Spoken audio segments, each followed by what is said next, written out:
Colombia atestiguó un milagro sin precedentes luego de que 4 niños indígenas no solo sobrevivieran a un accidente aéreo que le costó la vida a 3 adultos, sino que además atravesaran 40 días con sus noches perdidos en una de las selvas más peligrosas y menos exploradas del sur del país. Esta es la historia de Leslie Mutucuy y sus 3 hermanos, quienes en una hazaña irrepetible no solo sortearon la muerte, sino que además atravesaron el misticismo de la selva del Yarí. Todo comenzó el 1 de mayo cuando los menores, en compañía de su madre Magdalena Mutucuy, un líder indígena y el piloto de la avioneta Cessna 206 que los movilizaría desde Araraquara hasta San José del Guaviare, se desplazaron para encontrarse con su padre Manuel Ranoque, quien semanas atrás tuvo que salir de la zona por amenazas contra su vida. Aunque el vuelo despegó bien, a las 7:34 de la mañana el piloto de la aeronave reportó fallos en el motor.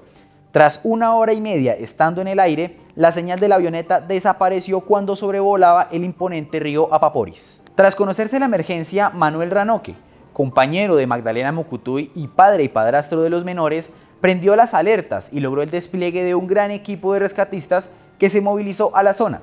Sin embargo, no sería hasta 16 días después, el 16 de mayo, que los rescatistas, por las dificultades en la zona, podrían encontrar la aeronave que se estrelló de manera vertical. Aunque en el lugar se encontraron los cuerpos de los 3 adultos que iban a bordo de la aeronave, no se encontró ningún rastro de los menores, razón por la cual las autoridades empezaron a manejar 2 hipótesis.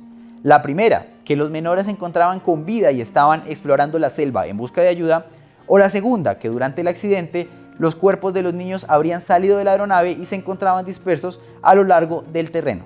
Sin embargo, exploraciones cercanas al lugar del accidente dieron cuenta de cambuches y sobras de comida que daban fe de que los niños se encontraban con vida. Así fue como nació la Operación Esperanza, a cargo del brigadier general Pedro Sánchez, quien a cargo de 150 hombres del Comando Jungla y decenas de comunidades indígenas se sumaron a la búsqueda de los menores perdidos en la selva del Yarí. Una dupla perfecta que permitió combinar los conocimientos ancestrales del territorio con la estrategia del ejercicio militar. Asimismo, los perros de rastreo, entre ellos Wilson, fueron fundamentales para rastrear a los menores en los 323 kilómetros cuadrados que rodean el río Apaporis. Así, los animales fueron capaces de encontrar rastros, no solamente la moña, las tijeras y el tetero que dejaron inicialmente, sino huellas que crecieron la esperanza entre los rescatistas. La travesía de los niños. Según reveló Leslie Mutucuy, la niña mayor de esta gran hazaña, tanto ella como su madre y sus hermanos esperaron cerca de 4 días en la aeronave. Así las cosas, se confirma que Magdalena Mutucuy no murió el 1 de mayo producto del accidente, sino que lo hizo 4 días después, debido a las graves heridas que habría recibido.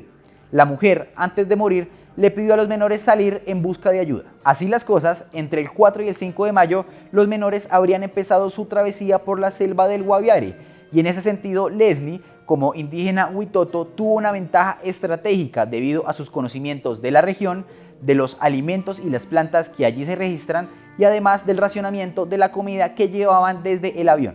De hecho, según se conoció, Leslie se aprovisionó de fariña, un tipo de harina a base de yuca que se encontraba a bordo. Con esta habría alimentado a Christine, la bebé de 11 meses. Inicialmente, Leslie la alimentó con pequeñas raciones y finalmente, cuando se acabó, la alimentó a base de agua. Esto concordaría con los hallazgos hechos por los rescatistas después de encontrar la aeronave el 16 de mayo, en donde sobras de comida y el popular tetero datarían del 8 de mayo, a 560 metros del lugar del accidente. Durante su infancia, Leslie aprendió a hacer refugios con productos de la madre naturaleza. Este fue un factor determinante, ya que con palmas, así como con el tetero, las tijeras y las moñas, la pequeña fue dejando migajas al mejor estilo de Hansel y Gretel para sus rescatistas. Es realmente un milagro producto de sus conocimientos ancestrales que ninguno de los menores pereciera en las selvas del Guaviare.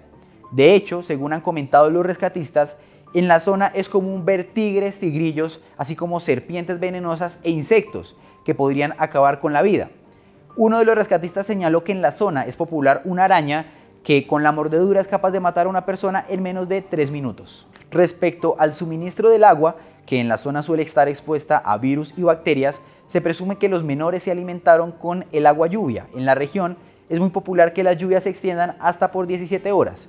Asimismo, en la cosmogonía indígena es común que los menores recen o oren el agua antes de consumirla para así evitar futuras enfermedades. Finalmente fue la fariña, así como algunos frutos de maracuyá y los kits suministrados desde el aire por el ICBF, lo que le salvó la vida a los menores. Sin embargo, estos no evitaron que ellos registraran un alto índice de desnutrición.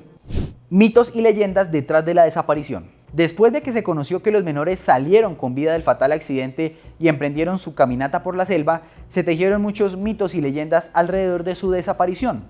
De hecho, debido a la agilidad de los menores de movilizarse por la selva y en el marco de los conocimientos ancestrales de los indígenas Huitoto, no tardó de hablarse de fuerzas sobrenaturales, espíritus e incluso duendes que estarían guiando a los menores y, aunque los estaría protegiendo, pretenderían no devolverlos. Esto llevó a que los rescatistas, miembros de comunidades indígenas, se dedicaran a realizar cantos, rezos y oraciones a sus espíritus pidiendo protección para los menores.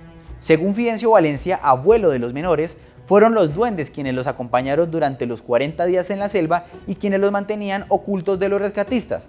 De hecho, entre las creencias indígenas se encuentra que para entrar a la selva hay que pedir permiso, de lo contrario cualquier persona puede perderse. Por su parte, los líderes religiosos se dedicaron a consumir yagé, una bebida tradicional de su comunidad, así como mambe y tabaco, pidiendo a los espíritus que les revelara la ubicación de los niños. De hecho, en este espacio entra otro de los mitos relacionados con Wilson, el perro rescatista que encontró importantes rastros de los menores, los acompañó durante parte de su trayecto y que a día de hoy sigue desaparecido. Según algunas versiones muy de la cosmogonía indígena, Wilson, el pastor belga de 6 años perteneciente al Ejército Nacional, fue intercambiado con los espíritus a cambio de que estos revelaran la ubicación de los menores.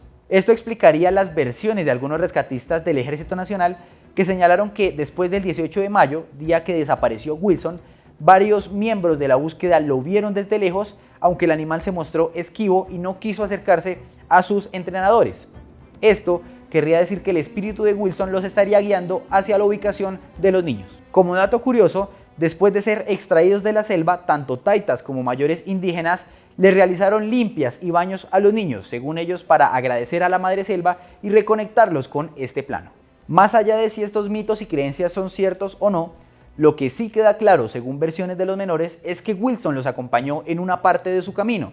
De hecho, mientras se recuperan en el Hospital Militar Central, han realizado varios dibujos recordando a su amigo de 4 patas.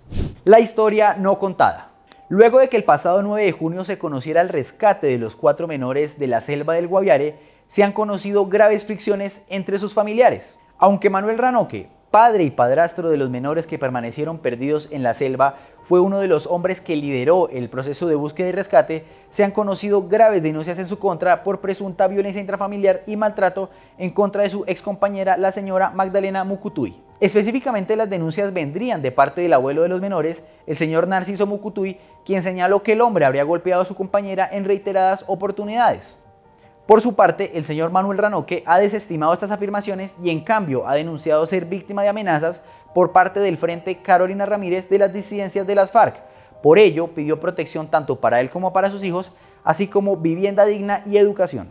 Porque tengo problemas y dificultades con el Frente Carolina Ramírez que me está buscando para matar. Eso es lo que iba a decir, porque de seguridad ¿Tiene amenazas? Tengo amenazas. Ahora, mientras las autoridades definen quién debería quedarse con la custodia de los niños, los menores se recuperan de un cuadro grave de desnutrición que hasta el momento no les ha permitido consumir alimentos sólidos. Más allá de eso, su estado de salud es bastante óptimo. Tanto en Colombia como en el mundo se sigue extendiendo la historia de los 4 menores que contra todo pronóstico salieron victoriosos de la selva, convirtiéndose en un símbolo de unidad para Colombia. ¿Qué otros detalles inéditos conoce usted de esta historia?